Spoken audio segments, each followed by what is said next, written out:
When the people around you are making your life miserable because their lives are miserable, they've not surrendered all.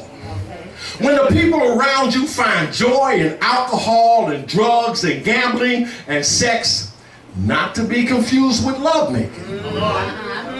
And if you don't understand the difference, see me after church. Hello, somebody. They have not surrendered all. When the people around you make you feel you are doing the wrong thing by giving your life to God instead of wallowing in self-pity like they are, they have not surrendered all. When the people around you can give you 365 excuses why they won't come to church and refuse to look for a better way than their present circumstances present, they've not surrendered all. And the thing that makes matters worse, they make you feel like you're doing the wrong thing. They make you feel and question the very existence of God. They make you feel as though God is not listening to your prayers, so what's the use? They make you say to yourself and sometimes to others, why should I go on? All right, come on now. Which brings us to the question today. Who dictates what you do? The Bible says that there were 5,000 men and more women and children. And after Jesus had blessed what was given to him, the disciples fed everyone. And there were 12 baskets filled with the fragments that remained. No, I don't know about you, but I believe there were people in that gathering who felt just like some of us. They felt that life was meaningless. They felt that they served no purpose. They felt, well, I have this one last meal. But a funny thing happened. I believe that as the people sat and ate together in fellowship, their troubles became bearable.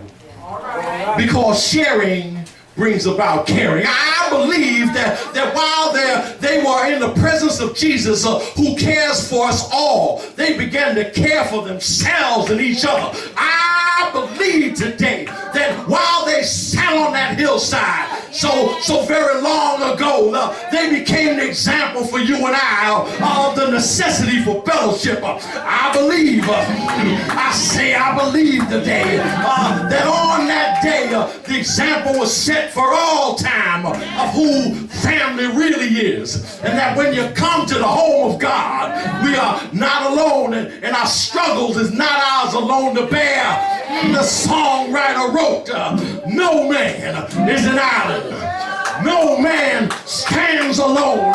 Each man's joy is joy to me. Each man's dream is my own.